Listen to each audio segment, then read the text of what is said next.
we're going to do it a little bit different tonight. I'm in Los Angeles, been here for the holidays, and we're in the middle of a big fire here.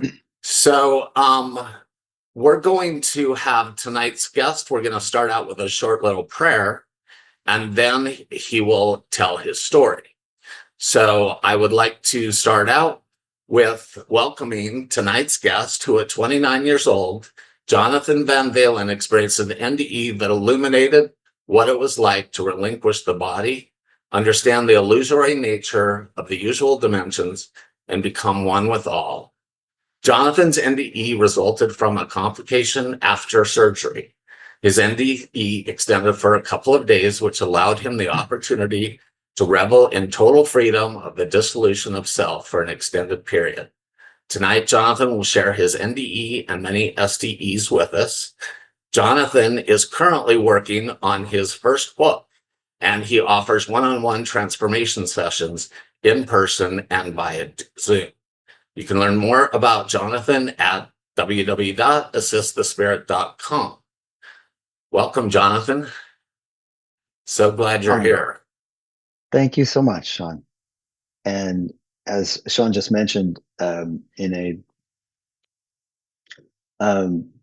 thoroughly heart-centered sort of way, we agreed at the outset here that we would offer some goodwill to those who, as many of you probably don't know, the LA areas where Sean and David are located right now is overcome with wildfires.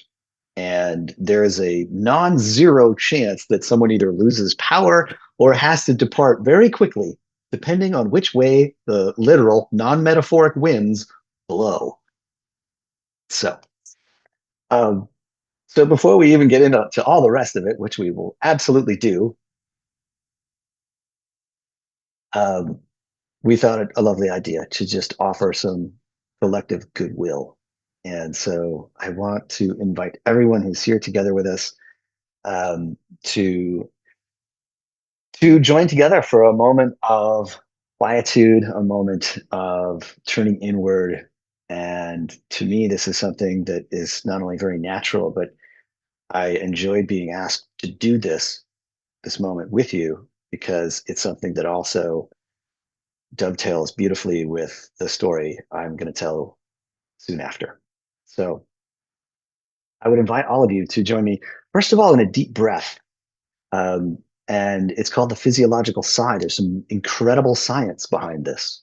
Comes out of the Huberman lab, among other places at Stanford University. And it's a way of immediately switching on your body's autonomic nervous system to reach a state of calm. And this is something you could do anytime, ever. But if you happen to be in a situation where there was a wildfire approaching, it might be very useful. But if you were also just trying to sit down on a meditation cushion and be quiet for a moment, it can be incredibly useful there too. So it works like this, where you take a deep breath in, hold it for just a moment, and then top it off with another in breath and hold it for a moment. And then we let it out with a little bit of noise. It looks like this. We go like this.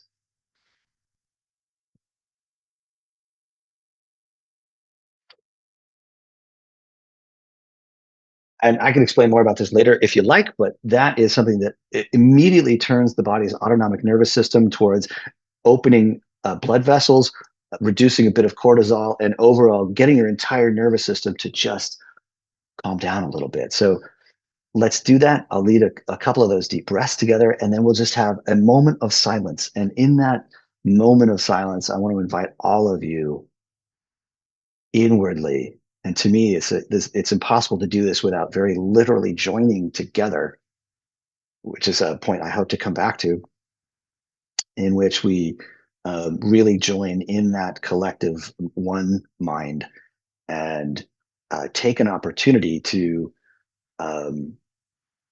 find that part of our being and find that a little touch of that part of our consciousness, our awareness, that's capable of looking past some of the drama and trauma to a place within that is unmovable. And I know that when when people touch that just a little bit, even if it's just a little bit, it becomes possible to look out on the world with a little bit more calmness, a little bit more peace, and to really live and make choices from that place a little bit more. And whether you're on the edge of a wildfire or in the edge of any other kind of difficulty, um, being able to come to it from that place, even just a little bit more, can make all the difference. So I hope you'll join me for a moment and take a deep breath with me. Here we go. Goes like this.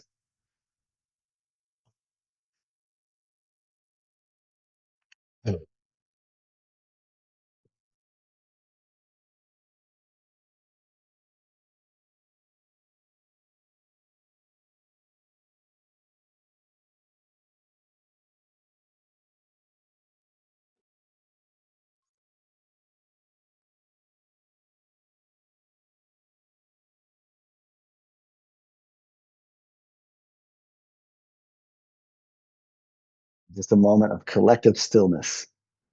Feel free to close your eyes.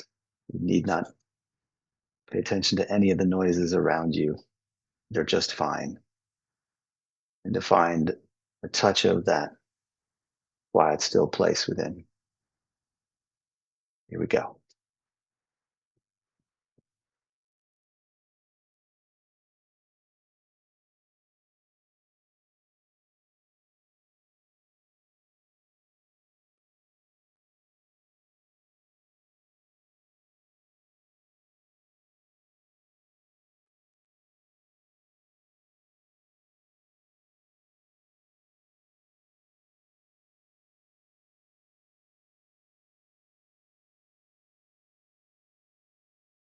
All right.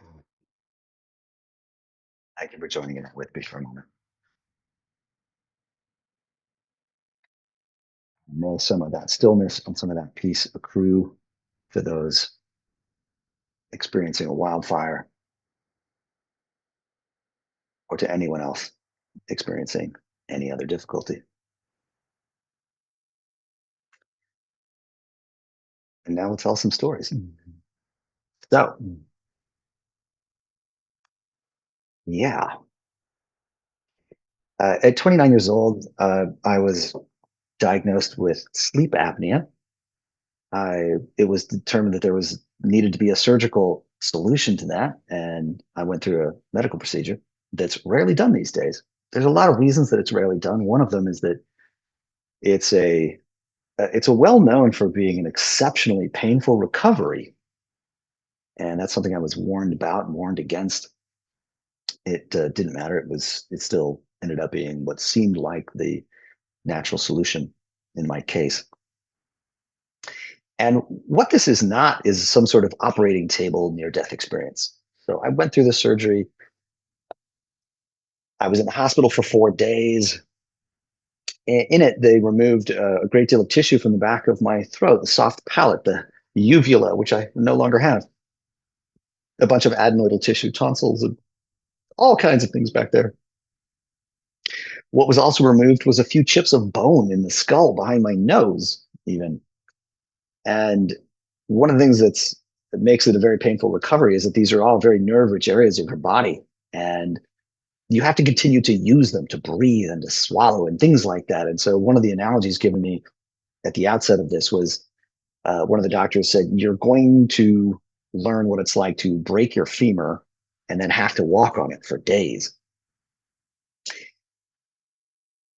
which I mentioned only because it was, first of all, true. It turns out, and it was far and away the greatest physical pain I'd ever had to contend with. And I was released from the hospital into the care of my father after 4 days. I'm 29 years old. I'm not a kid, but my father wanted to watch over me, so he took me out to the family house. I was actually on a farm in outside of Ellensburg, Washington, about 2 hours away from hospital. And there wasn't much for him to do.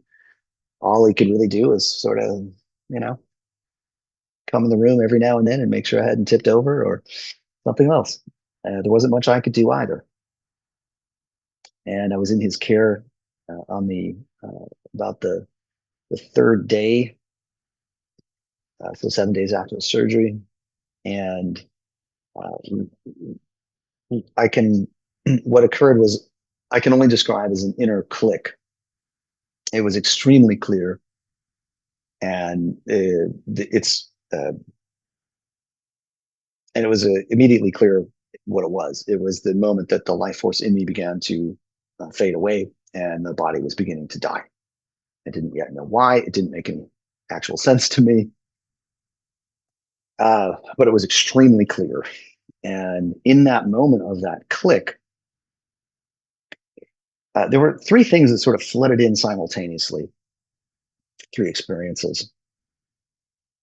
And the first was the immediate recognition and awareness that I wasn't my body. And that just became a sort of a gentle awareness. But it had this huge consequence, because if that body wasn't mine, if it wasn't me, and that there was clearly, there was sort of an aware consciousness, aware being that was able to observe the body, but it wasn't itself the body. It was this non-corporeal sense of awareness. And what that meant was that the overwhelming blackout level pain in that body need not be attached to, it need not be mine either. And so in the instant of that recognition was a freedom from this absolutely mind-bending pain. And that is a kind of freedom that's hard to put into words, but freedom nonetheless. I would I'm often asked, like, was it an out-of-body experience? Which I think is a fascinating question. I want to give kind of a subtle answer to it. Because even in that moment, I remember in that moment of recognition, asking myself, where is that? Where is that sense of me then? If it's not the body, and I couldn't put my finger on. And in subsequent time, I ended up having what you might call standard out-of-body experiences, in which there was a literal experience of being in a different space and looking upon my own body. This was actually a few years later, long after this NDE experience, but there were a couple of experiences which I actually got to visually perceive my own body from a different vantage point outside that body in a very classic sort of out-of-body way. And this was not that.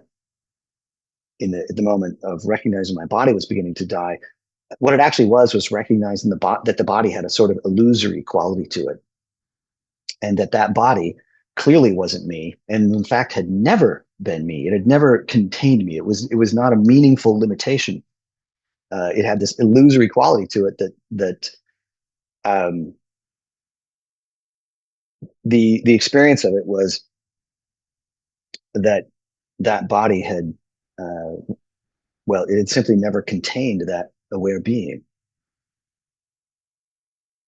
And in that sense, it wasn't meaningful to think of it as being outside or inside it.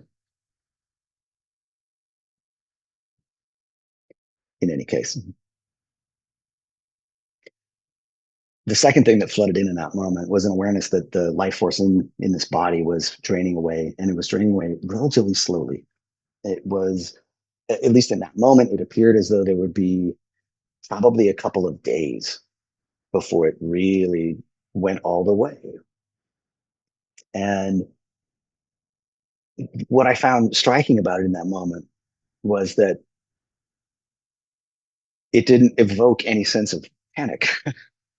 It didn't evoke any sense of that being a problem. The attitude that immediately arose was, oh, it looks like I'm going to have a little while, some time to revel in this, to get to experience it.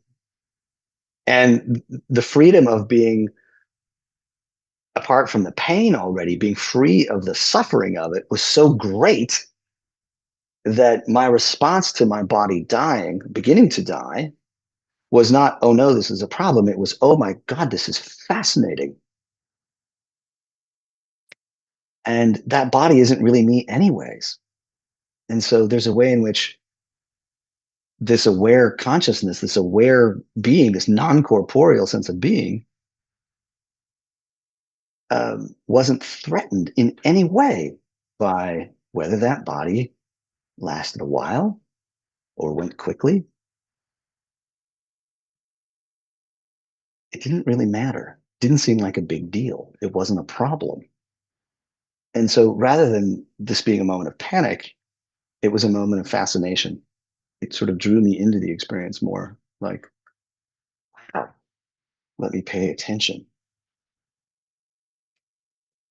The freedom from the pain, it doesn't mean that that the pain itself in the body was gone. It was as present as ever. What it was really showing me was the difference between pain and suffering. The pain remained, it was there in that body. I just wasn't suffering from it. I didn't need to attach to it. I didn't need to think of it as me. And so it could kind of do and be as it was, whatever it was. I wasn't suffering from it in any way. The title of this evening was something like, um, things you could use to shorten the journey. And this is among them. And the reason I see it that way is that a lot of people have, when they contemplate matters of death and dying, common thing that you hear is someone saying, well, it's not that I'm afraid of dying, but I don't really want to be in pain. And here's a couple of ways in which that this might impact that. One is that we do get to learn from other people's experience, which is terribly good news. One of the reasons I'm delighted and glad to be able to share tonight is so that you don't actually have to go through mind-bending pain. That's wonderful. I'm delighted to be able to play that role. You don't have to be in a car crash. You don't have to nearly die in an operating table or any other thing to learn from some of these beautiful experiences that people share. What brilliant, beautiful grace that is. But another is that it really is possible to have an experience in which the pain that is present in a body doesn't have to cause any suffering at all. And if you've ever been with someone who was dying and appeared to be suffering, it's quite possible that there was also more to the story. I don't mean to suggest in any way or take away the experiences people have that are often difficult and painful. But it is possible for there to be an alternative. And that's wonderful, good news. And I hope that being here tonight opens some minds and hearts to that possibility, so that if or when those moments come, there's an alternative. In any case, there was a third thing that flooded in the moment of recognizing my body was beginning to die. And the fact is, it kind of blew away these other two, even though there was such tremendous freedom experienced already. And it was that while there was already this experience that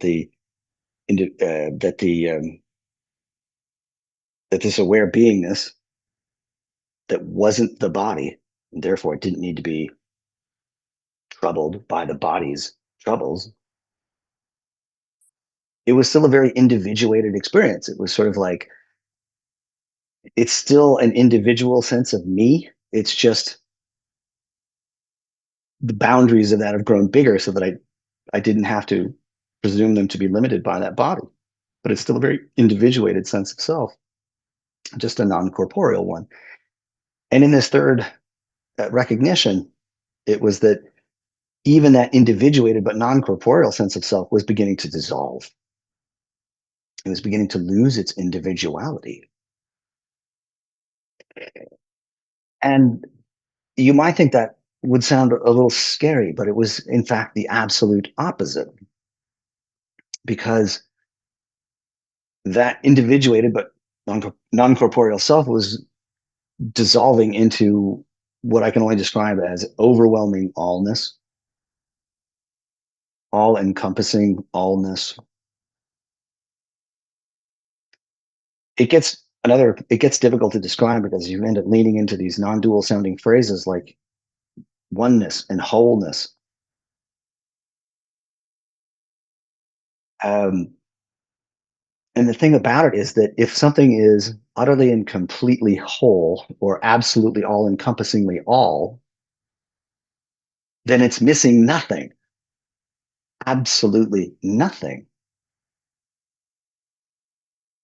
And the beauty of that dissolution then was that because it contained absolutely everything, there could not possibly be a sense of loss. And there wasn't. There couldn't possibly be any sense of lack or want or need because it contained all. There was nothing missing at all in it.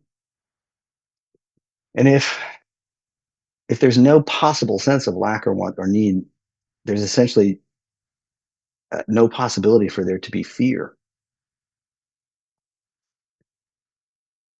Many of you here tonight, I'm sure, have heard the phrase that love is the opposite of fear.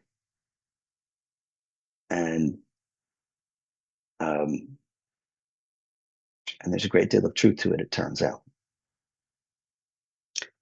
So the experience of dissolving into that all-encompassing allness was that it really just resulted in a feeling of overwhelming peace, the kind, if I quote a popular source, the kind that passes all understanding. And so when my father came into the room, a man that I had a good relationship with, but it hadn't always been that way. I struggled with my relationship with my father as a young person, as many do. But when he came into that room and just had a look to see how I was, I couldn't really do anything other than look at him, look back at him in a way that was just sort of overwhelmingly loving. Um, and that's all I did. I knew that I couldn't possibly explain what I was experiencing to him. I couldn't possibly explain that myself, I and my body were two different things, and one of them was essentially irrelevant. I couldn't explain what it was like to dissolve into the all-encompassing allness. And and since after all, I was sitting right here, um, and even if I could have put it into words, I don't think I would have. There was no, there was such a feeling of completion and again missing absolutely nothing that there was no impulse to try to put it into words. Everything was perfect already the way it was, including the fact that I knew my body was beginning to die. That didn't move the needle at all. It didn't cause any even molecule of suffering or an idea like this is wrong or bad or shouldn't be this way. It seemed absolutely fine. The fact of my body dying couldn't disturb my own peace in any way whatsoever. And so it didn't. And I think all of you can probably, every single person here on some level can relate that when you have felt absolutely the most peaceful, it's it's really very natural to feel kind and gentle and essentially more or less loving to whomever or whatever is around you. They just kind of go together. And so that's how it was. He came into the room. I smiled at him and said absolutely nothing. And he was satisfied and twirled around and went back to whatever chores he was doing. And he'd be back again in a little while. And that's how the entire rest of the afternoon went and into the night. And it's been 7 or 8 days since the surgery. Again, most of it had been an experience of absolute hell in terms of the level of pain and so on. I barely slept because of the pain. And so a thought arises like, gosh, maybe I could even get some sleep. That sounds amazing. So I do so. I go to bed. I'm sort of checking in with my, on this the whole time. As every molecule of life force drains away, it feels like there's an equal and growing, dissolving into the infinite, into the allness. They're perfectly matched. As I lay down and I go to sleep and I wake during the night. And every time I wake up, I check in. Am I still dying? Is the life force still draining away? Yes, it is. And it's beginning to go a little faster. It's draining away a little faster now. And has my experience otherwise changed? Absolutely not. It's just a simple, exquisite experience of the peace that passes all understanding without even the possibility of any suffering. I wake in the morning and it's quite a bit more advanced. I recognize that I don't know exactly when I would cross the final threshold, but it still occurs to me that it's probably a day and a half, maybe 2 days away. But it's approaching, and the process is speeding up. About which it appears it presents to me, that threshold presents to me as, surprisingly to me, it presents itself as a choice, like a choice that it takes no effort in any way whatsoever, merely a choice. I could go that way, or I could somehow choose not to.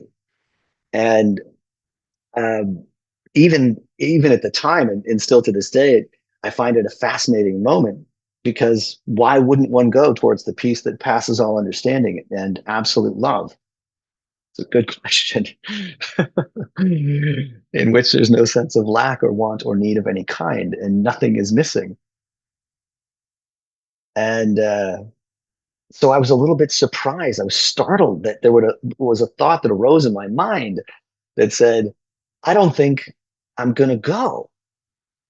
I kind of want to, like, it's so close. It's like a debate almost, but 51% I'll stay, 49% couldn't be happier to go. Why wouldn't you? And yet I'm surprised that, again, this thought arises in me that just says, I think I'm not going to. I think I'm not done here, which immediately evoked the thought, well, what are you supposed to do? All right, if you're not done, well, all right, Jonathan, what is it? What are you going to do here? And I thought, I really have no idea. I'm 29 years old. I'm flailing around. I'm nominally a grown up, but if I was honest with myself at the time, I would say to anyone, if I was really honest at the time, I was like, I don't really know what I'm doing. Do I have a career? Kind of, not really. What am I doing on this planet? But I think I'm not done here. And I don't even know why. But I guess I'll have to try to figure that out. I think I'll stay. So one of the questions I've often gotten were, come on, man, where were the tunnels of light? What about angels? Did you see any aliens? Where were the loved ones? Did you see your old relatives? And I have to say, in my case, that I absolutely did not. There was none of that in any way. And yet, I have to stress that in my experience, there was such an overwhelming and all-encompassing allness that there couldn't possibly be a sense that something was missing. It was sort of, if I had to bring it down to a sort of really, really, human level, I would have to say, well, it was like they were all there anyways, because how could they not be included in the allness? And there was a genuine and palpable sense that whether I'd had that direct experience of, literally meeting dead loved ones from the past, that again, there's no way they couldn't have been included. That there was no, I just knew they were all already there, whether I met them or not. And it was such a feeling of, uh, of allness, that again, nothing could be missing, not even them, no matter how I conceived of it.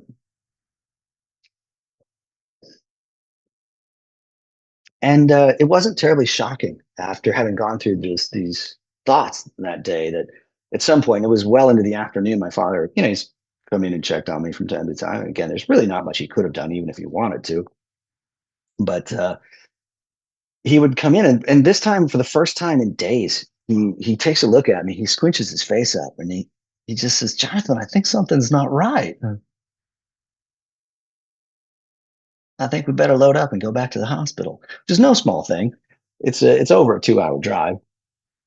We're way out in the country, and I'm in no hurry, because again, the idea that this situation is wrong or needs to be reversed, or that there's some reason it shouldn't be happening, uh, it's not even a part of. It's just not a part of my experience in any way whatsoever. But I had already just sort of recently, earlier that day, sort of landed on this. Really, it was more of a feeling than a thought, which was, I think I'm going to stay. That seems like the right thing. I can't figure out why, but I think it is. And so when he says it's time to go back to the hospital, I think, okay, there we go. We'll go back. I guess I'm staying. And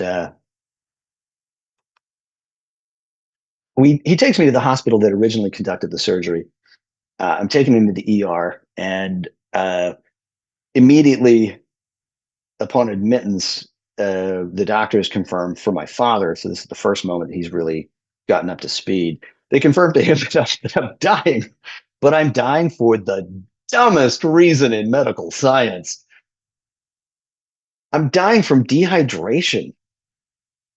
And having had the surgery that I had, and having been out of the hospital for so many days and so on,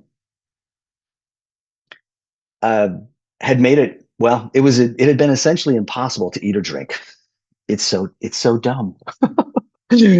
And without getting into a debate about that, sometimes that's healthcare in America. But it also means that in my case, not only is it absurd that I'm in these shoes, it's also a very easy fix.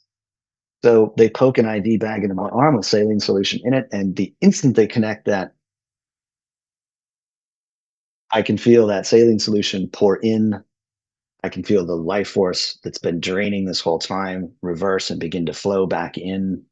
And I can feel that dissolving, that merging with the infinite begins to reverse. And it's very clear, I'm going to come back here. I'm going to put my feet back on the ground here. And that's met with essentially a happy response, because that choice had been made. And I begin to reconcile with coming back here.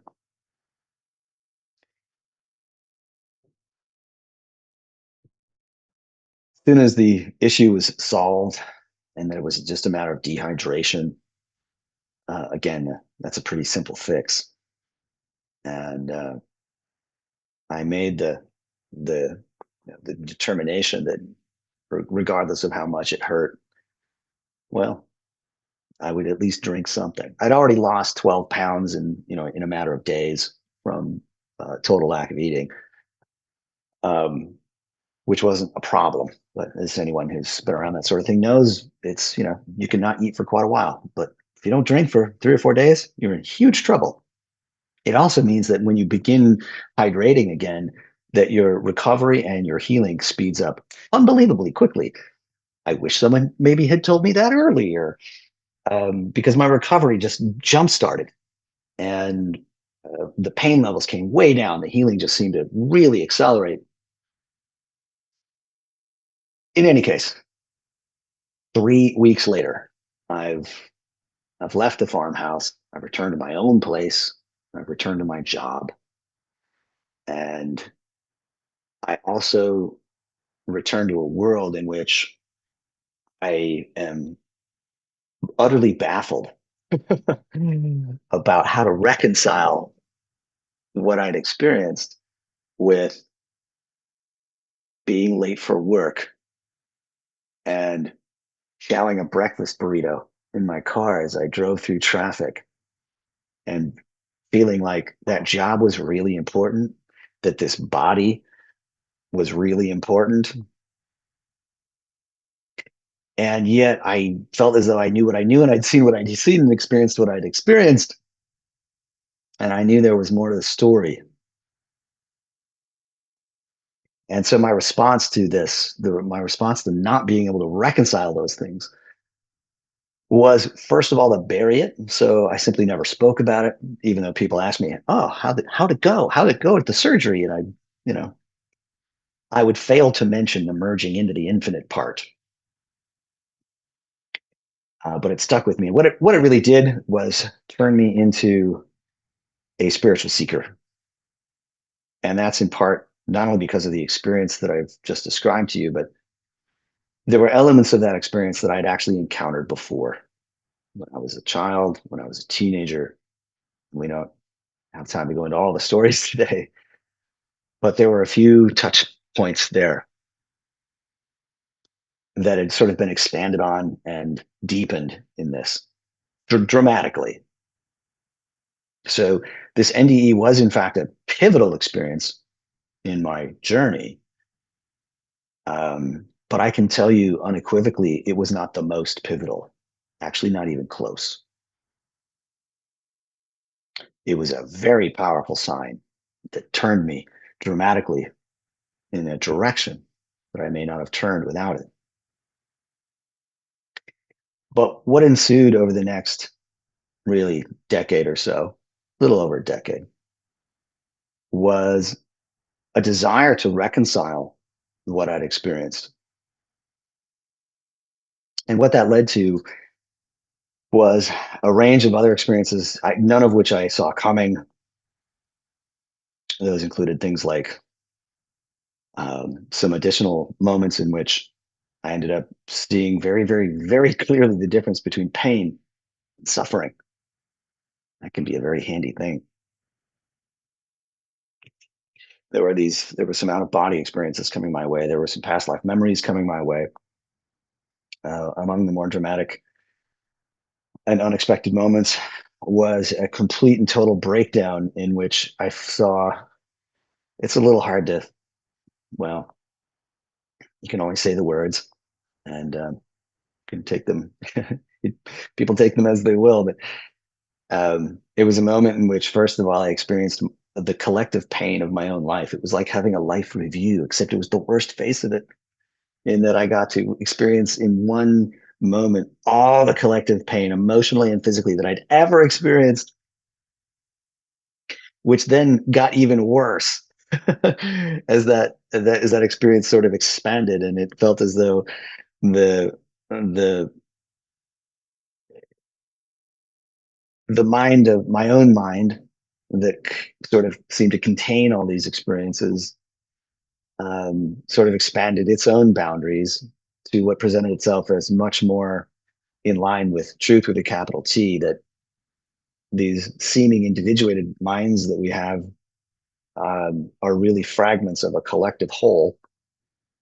And so the experience turned from my own collective pain into feeling the collective pain of 8 billion souls, which was a level of overwhelm that I absolutely cannot put into words. I won't even try. Um, but it was another one of those very, very pivotal moments. And it led to the most pivotal. Um, what experiencing the collective pain of mankind, which began to be something that would crop up um, it was not the last time that would crop up. It would crop up many, many times forward. But in the day or two following that experience, of course, it was followed the next day by an experience that was so much like the NDE, in the sense that there was an experience of my own mind stepping back in a way. I've often thought of it as the backward step, and stepping back from the perspective, the point of view, and the experience that this body, this limited sense of self here, is the whole story. In fact, stepping back from that and seeing that that body had an illusory quality to it, and that when stepping back in that manner, it was possible to sort of expand those boundaries and then expand them again to the point that there was sort of a loss of that individuated sense at all into the overwhelming allness. And in that pain and suffering, even the collective suffering of mankind, um, was rendered uh, transcendable. But that was still quite mind bending, and so I spent the next few days trying to reconcile it. And I also was trying to go to work in the end and deal with ordinary things, and looking at what was at the time my business partner and thinking, I don't know how to experience the collective pain of mankind and still worry about whether or not we have stamps. And it led to questioning, like, how do I connect the dots on these things? And the answer that was presented internally um, was three simple words. How do you transcend suffering?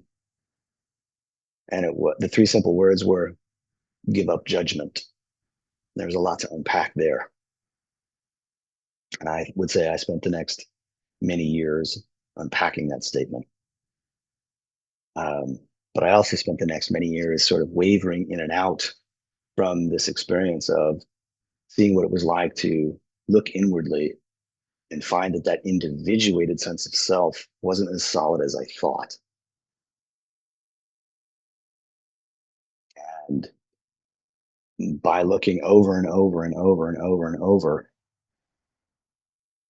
um, eventually came again through sort of a series of experiences that in which that it would sort of swing in and out. My sense of being an individuated sense of self, um, which seems very normal and very ordinary. It's very reasonable. It still is, for the record.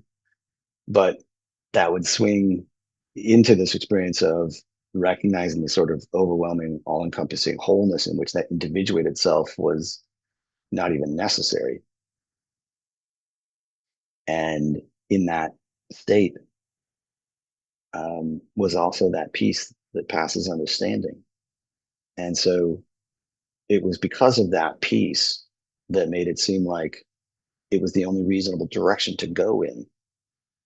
But going in that direction also seemed hard to reconcile with regular life. And when you're young, if you're in your 30s and you've got a mortgage and you're trying to make your way in the world, it seems a little outrageous too. Eventually, that search ramped up in a way that was so ferocious that I did that thing that sometimes you hear about in spiritual stories, and it began to be the only thing I could focus on at all. I couldn't pay attention to anything else. And so, right before my 40th birthday, I I sold my half of the biz to my business partner. I sold my car. I said goodbye to the lovely woman I'd been with for some time. I gave the keys to my home to someone I barely knew, and I disappeared for months. And that, and I think we probably don't have time for all the details, but there came a moment in that journey in which that that sense of an individuated self being seen as essentially a charming falsehood, um, kind of the dam broke, and it felt as though that settled in and settled in a way that was permanent. And I can honestly say it has never left. And it doesn't mean that I haven't gone through the ups and downs, the slings and arrows of a very ordinary life. Otherwise, there are many ways in which I have, but it is at the very, very heart of why, at the beginning um, of this Zoom call, that I invited everyone into a moment of silence. And from my point of view, what that silence holds is the possibility of stepping, just even for a moment, for a split second, for a molecule, into that all-encompassing wholeness, that oneness, and touching it potentially for just a moment. And for me, that is, I asked everyone to join me in that moment. And I mean that very literally, because from my point of view and from my very literal experience, it's impossible to touch that without it being collective. Because after all, if it contains absolutely all, then it contains you too. And so to invite you into that, to me, is not a coming together of separates. It's an actual recognition of that overarching tremendous oneness in which our separation from each other seems rendered utterly fictional. And so it's impossible for it not to seem like a collective experience, a joining experience. And it's that more than anything that I would hope to, in some small way, communicate to others. There's a lot more to the story than just this seeming separated self and all the baggage that goes with it. To me, that's very good news. And with that, I figured we'd open it up to some questions or Yeah, comments. you guys want to put your questions in the chat, and we'll ask Jonathan. But what I'd like to know first is what's really cool about uh, your experiences. It just reminds me that each one of these NDEs that are like highly individualized. Like you Yes. said, you didn't experience, the tunnel, which most people don't actually, Mm-hmm. but they all seem to be highly individualized for what we need the most. So what would you say in your NDE that, like, what do you feel like your main lesson was that you learned the most from it? It was a really powerful shove towards the journey I was about to embark on. It's hard for me to conceive of having gone in the direction I went without the NDE. And that's why I've often thought of the NDE as a powerful signpost and certainly a pivotal moment, but not the pivotal moment. Often people describe it as the pivotal moment for them, and I have an enormous amount of respect for that. It easily could be.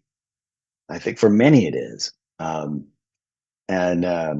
But for me, it was something that shoved me in this direction, forced me to reconcile with what had come through in that experience, and that took years, for the record. I mean, I spent a little over the next decade before going through another. To me, there's so many words we could use, and all of them kind of fail to some extent. But if we want to call them awakening experiences or enlightenment experiences or just a shift, we could just call it a shift in perspective and leave it at that. Frankly, if we don't need to attach too much baggage to it. And the Yeah, maybe I'll just leave it at that for the moment. um, I can't. I'll add one more thing, Sean. It's be it, Touching that experience of that overarching wholeness is um, it has such a it has such a cascading effect through absolutely every aspect of this life, for sure. Um, I I I I look at and see and experience and move through the world in a way that is absolutely qualitatively different.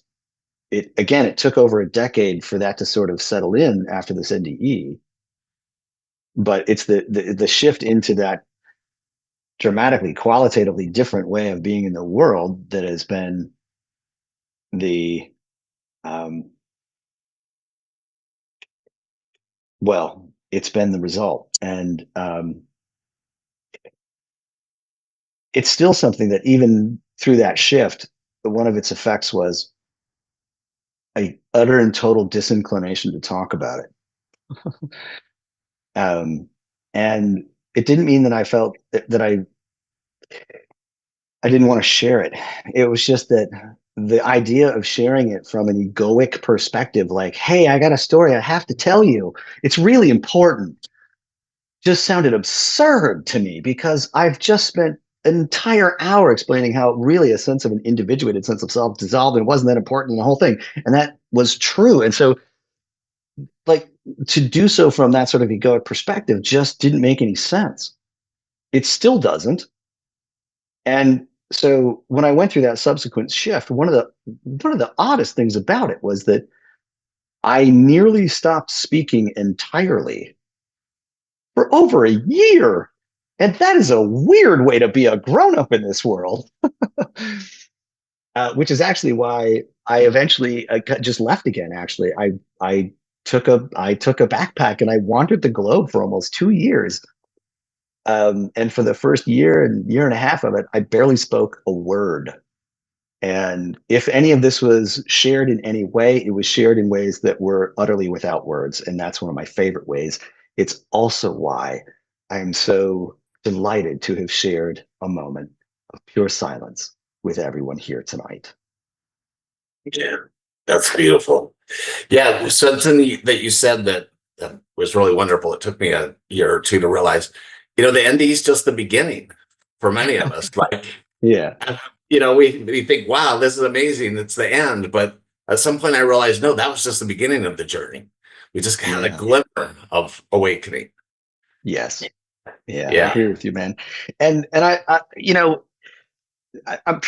thanks for saying that. Like, one of the things that I didn't actually know that the NDE as a community even existed until about 2 years ago when I finally wrote an article that had to do with this.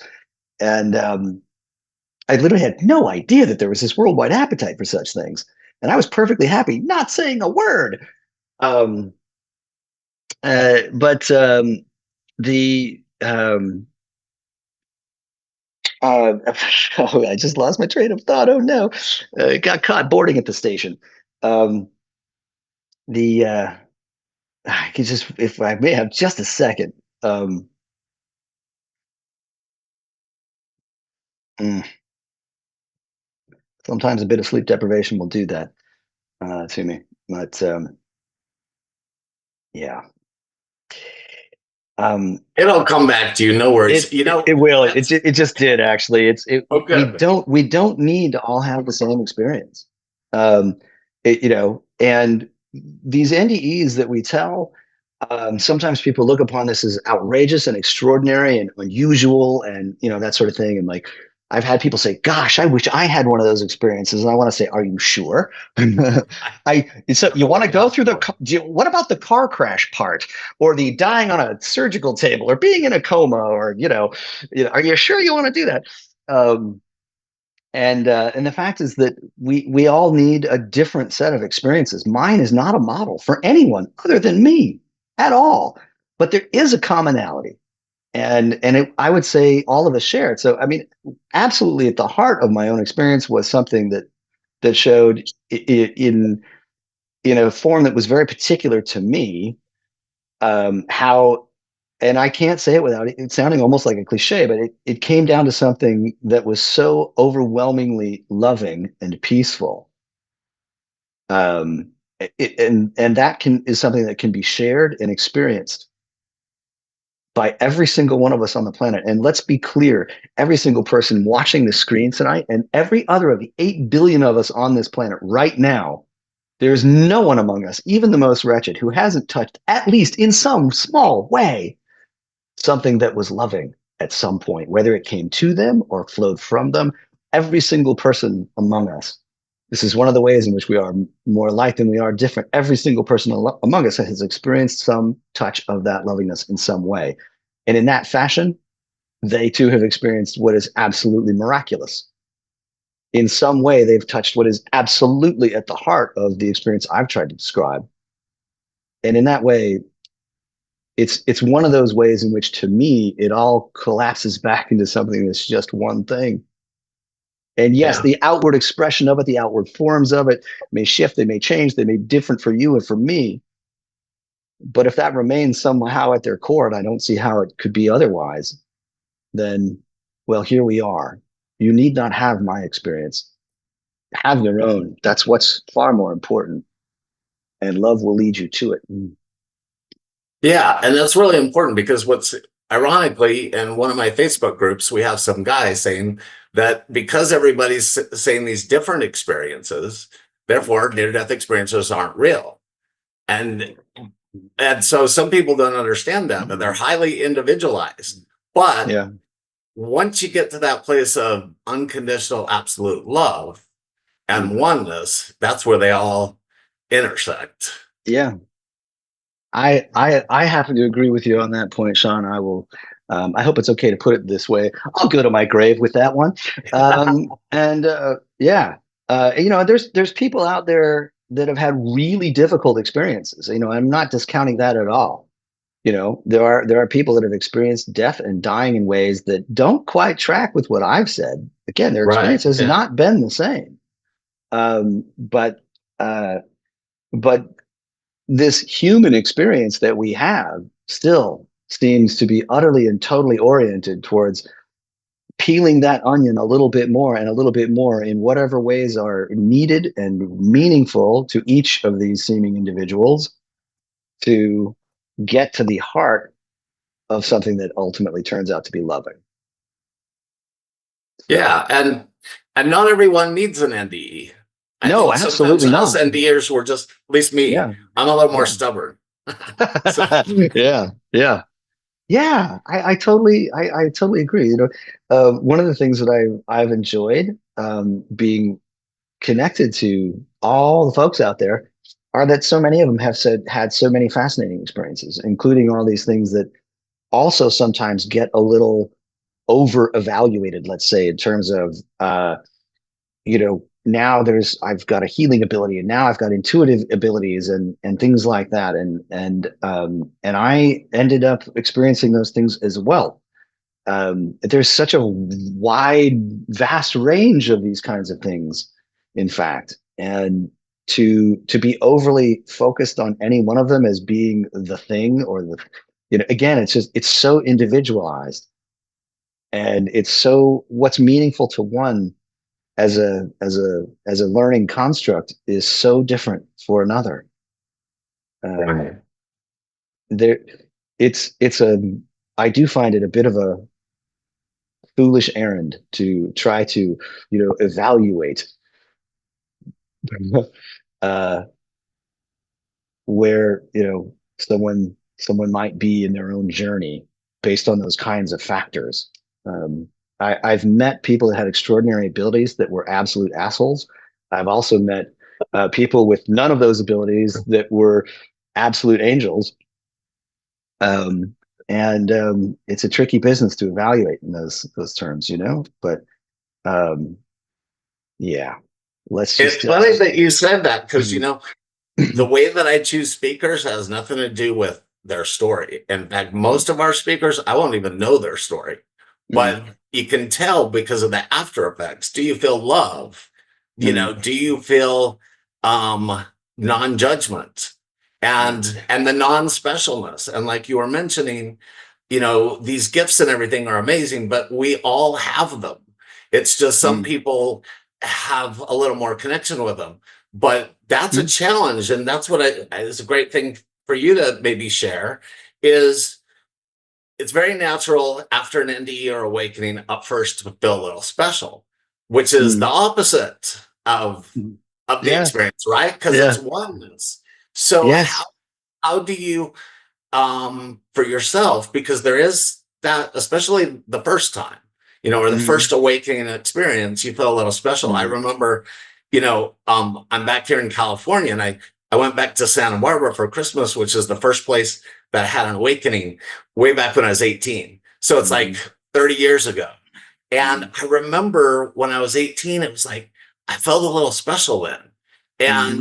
And I worked on Mm. it and had to be humbled more, for the next 30 years. Mm. And, but so how do you keep yourself connected to that oneness? Because it is hard sometimes in this world of duality. Yeah. Um, I utterly and totally grant that. I mean, it's this is the perceptual forms of this world do seem extraordinarily compelling. That's kind of how they're built.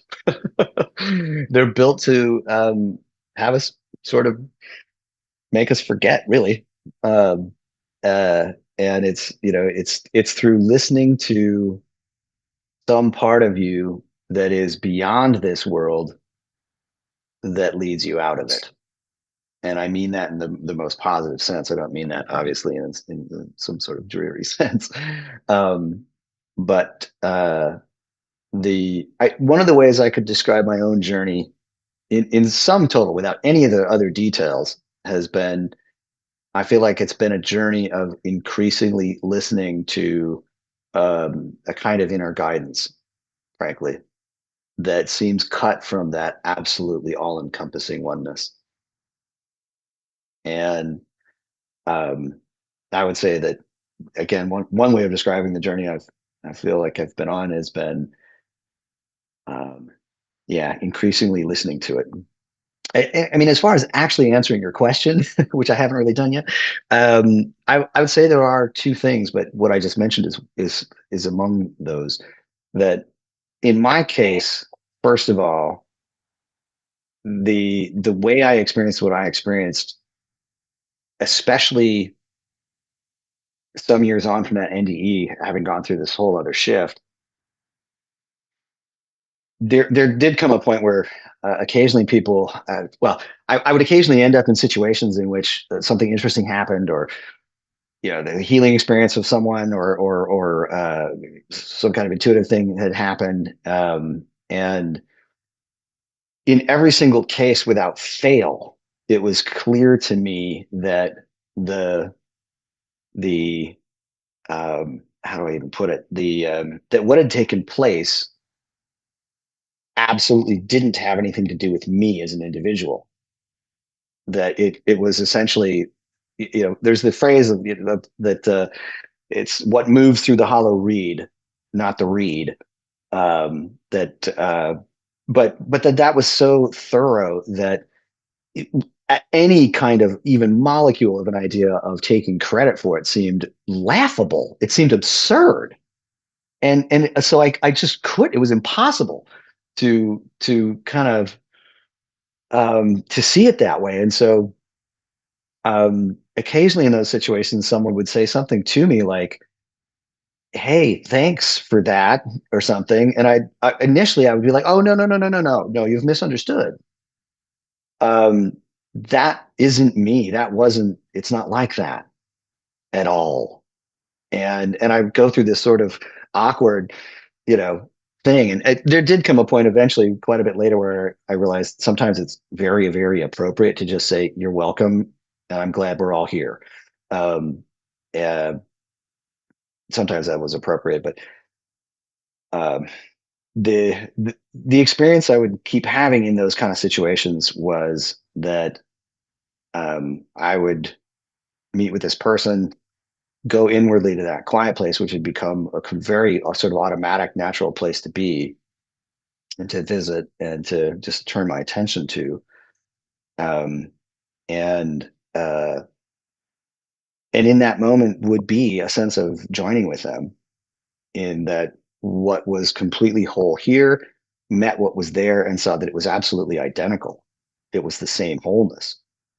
And like, so it was just, again, this overarching experience of this is so whole that it's missing nothing. And in that sense, there can be nothing broken, because there is no sense of there being something wanting or needing or being missing in any way. And so it was sort of like looking completely past whatever perceptual form it was taking to a sort of an underlying wholeness that seemed far more real, far more palpable. Um, and that it was very, very clear that that was being done from a frame of reference that had nothing to do with this as an individuated personal self. And that was so reinforced so constantly that there was just no mistaking it.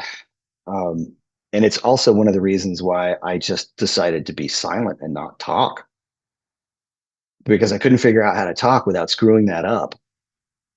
And so I just didn't a lot. That's the same way for 2 years. I kept Yeah. thinking it was so much smarter over there. Now I can't even string together a sentence to describe what I experienced. Yeah. Yeah. I know what you mean. I really know what you mean. Um, so, So um, what was your guidance or your experience before? So you're listening to the guidance more after the NDE.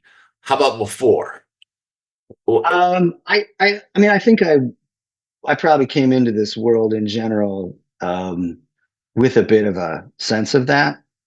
And without boring anyone with the details, my story of origin is really a bit chaotic in many respects. And um, if I wasn't following my inner guidance, there sure as hell wasn't anything else going on elsewhere to be following, to for the most part. So I think it was something that was actually, in a way, a bit ingrained in a way that was just sort of required.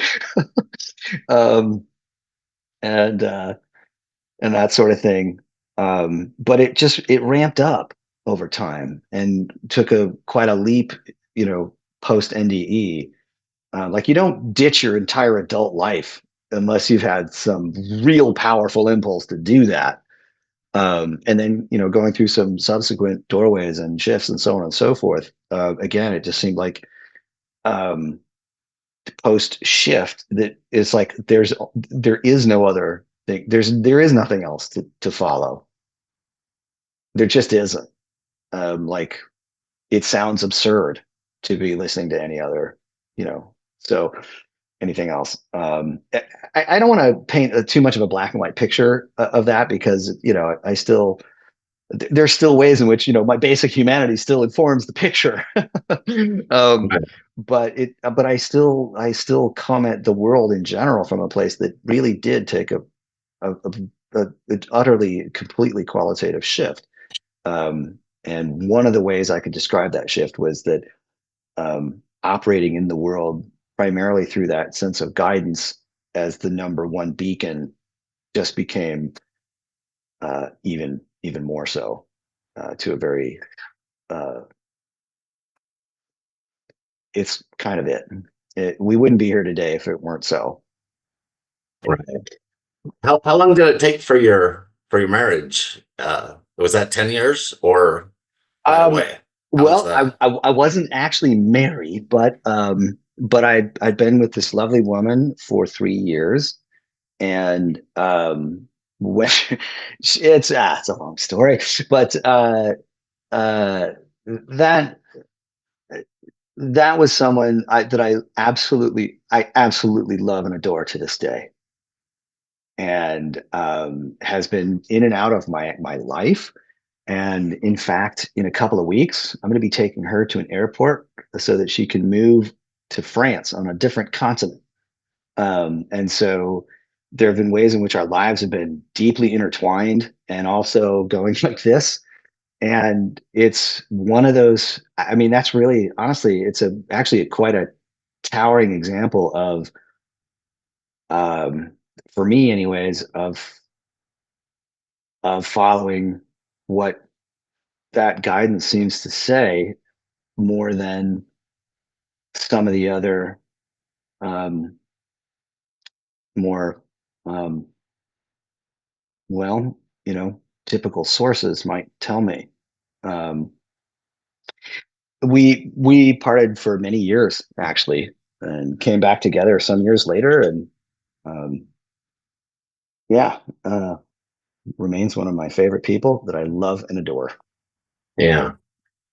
Yeah. So for me, a lot of relationships changed because I realized that in many cases we were playing roles and they Yeah. were relationships. hmm Like, and many of them were also transactional. hmm And so that's why I was asking, like, so did you experience that with any relationships? I did. Yeah, I began to experience all of them as having been surprisingly transactional.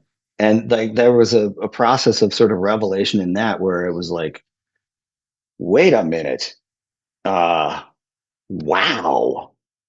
The degree to which that sort of the egoic separated part of mind has been driving this as opposed to something else driving it, like something really loving, just really not so caught in that particular loop. It was a fascinating and shocking and tumultuous transition because there were what really happened is I lost a tremendous number of relationships, not out of any angst.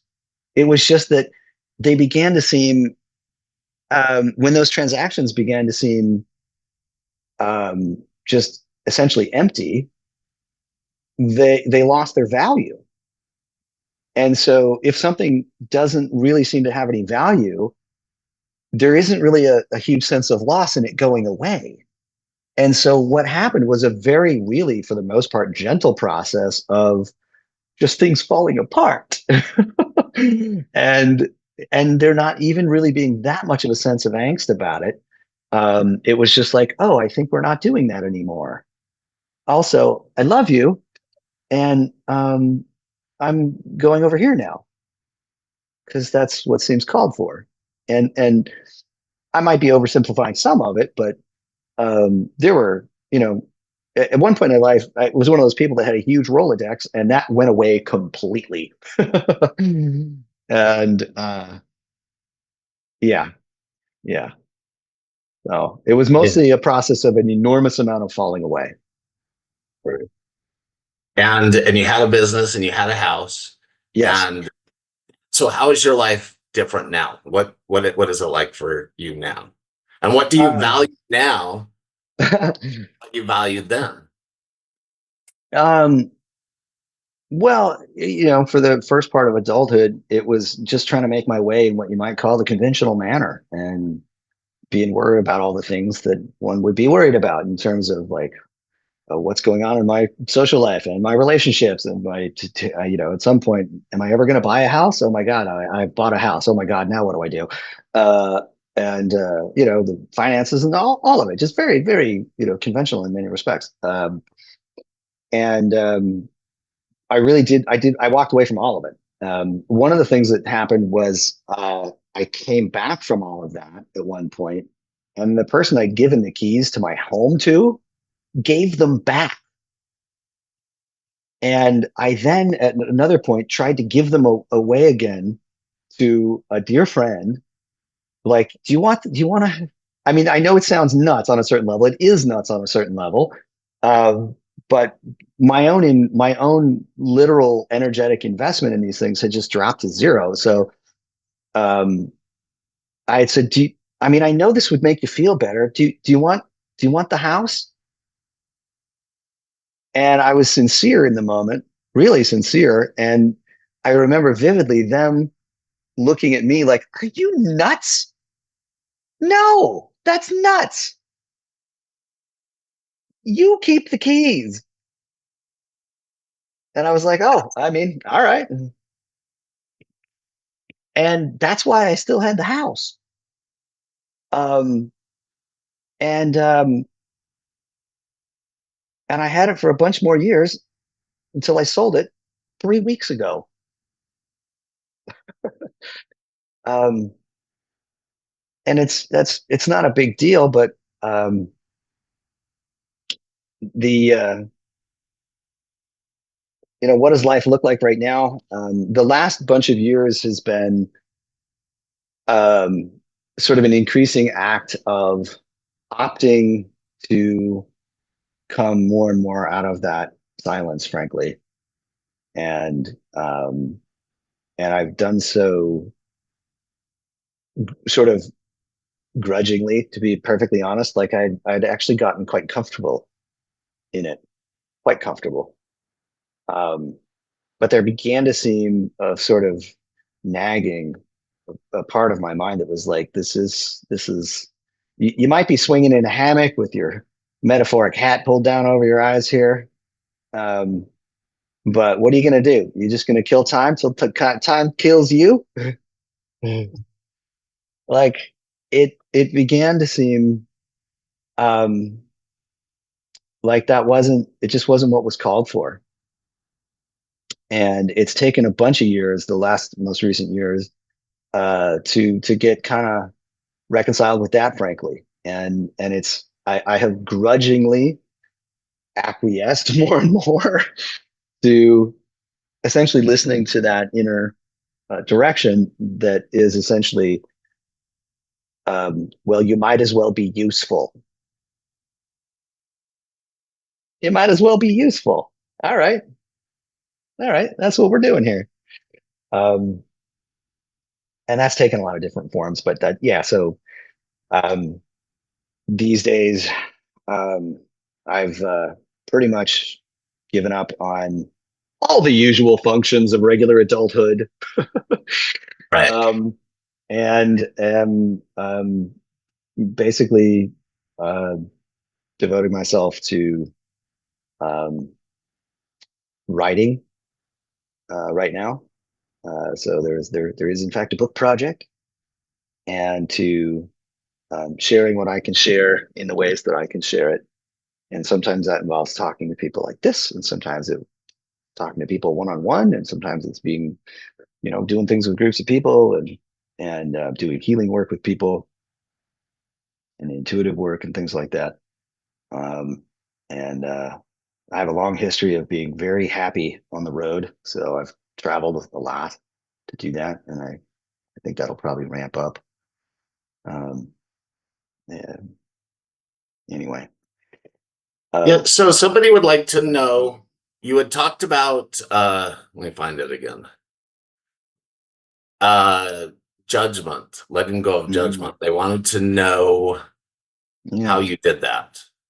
yeah, and sometimes it's still, you know, one of those things that uh, how do you do that?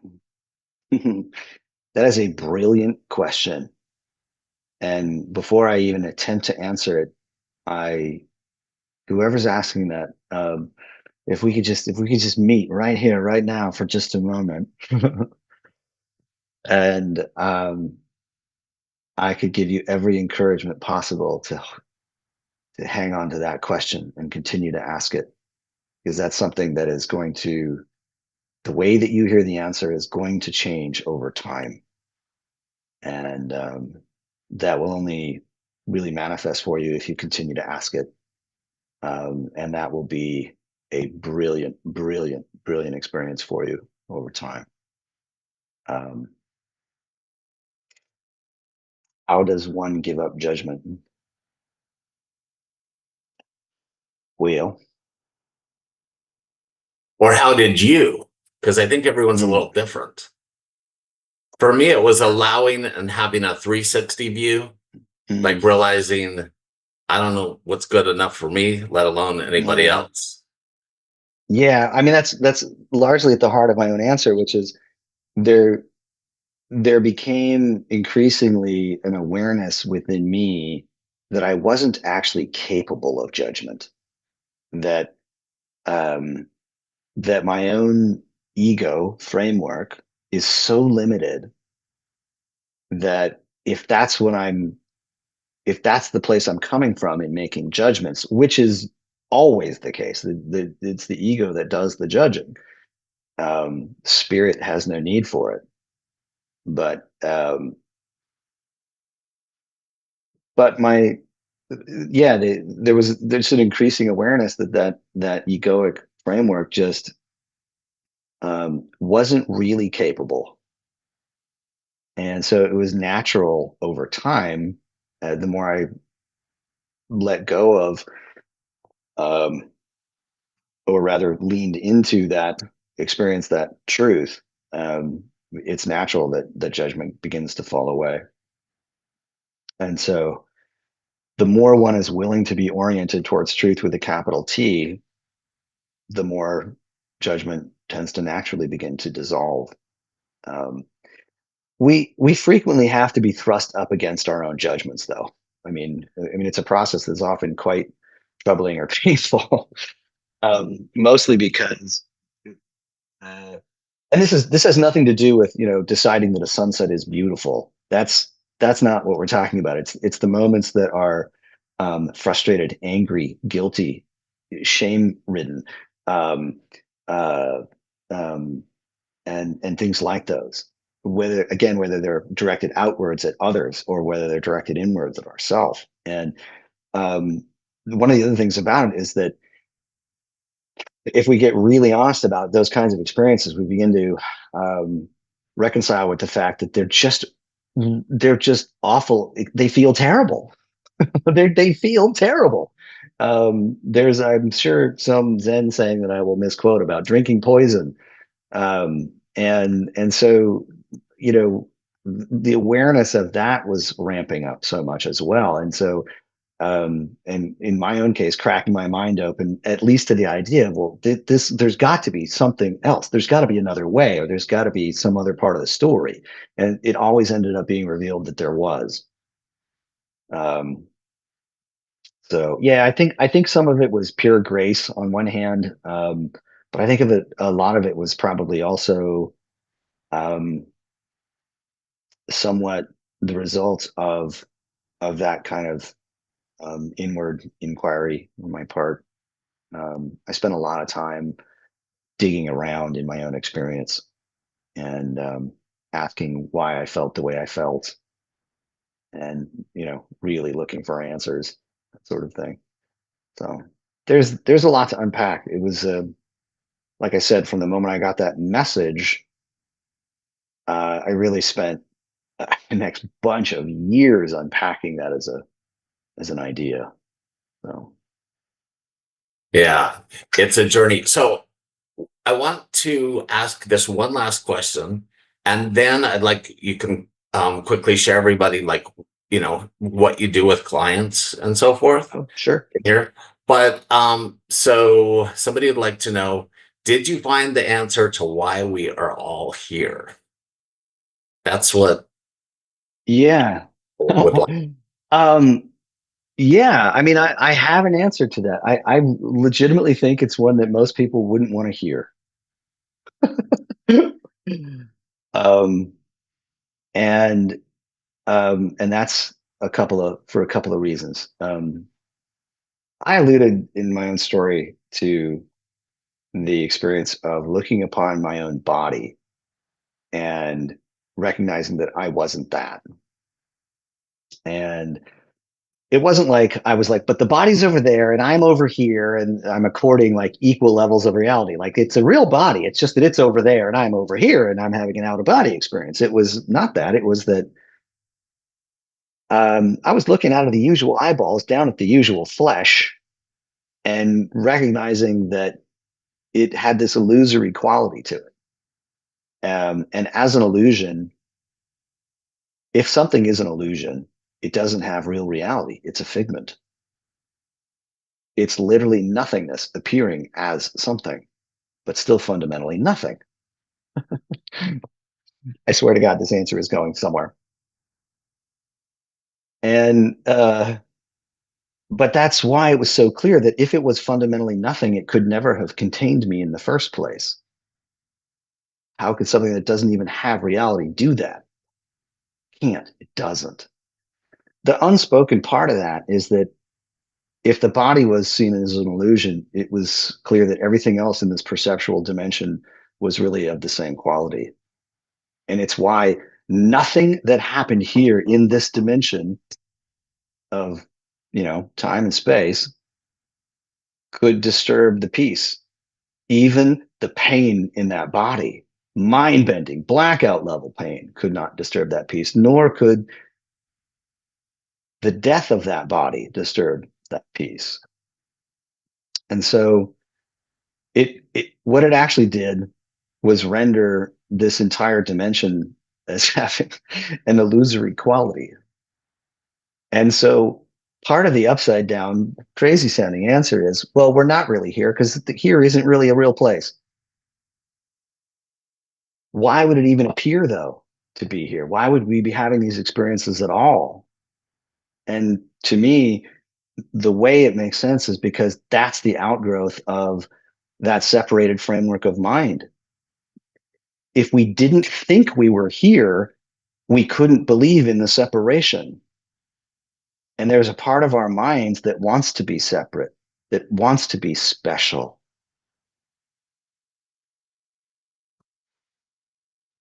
And so we have to be separate to have that specialness. And we believe that's where the value is. And it's a simple mistake. It's an error in perception and an error in judgment. And the flip side of it is that overarching oneness in which that individuatedness is not even there, but it's so completely enveloped in that loving presence that there's no sense of loss in that individuatedness at all. In fact, it can even include the individuatedness. It can look upon the individuatedness and say, well, that's fine. You can do that for a moment if you like, but it's not really the real truth. And when you're ready to set that aside,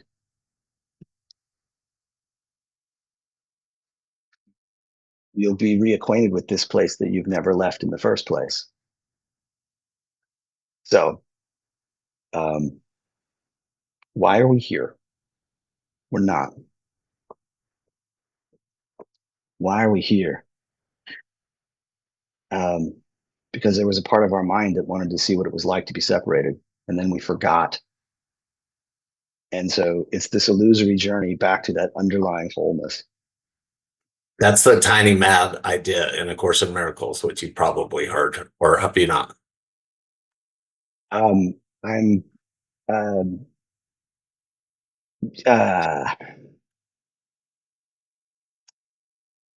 I believe I've heard it.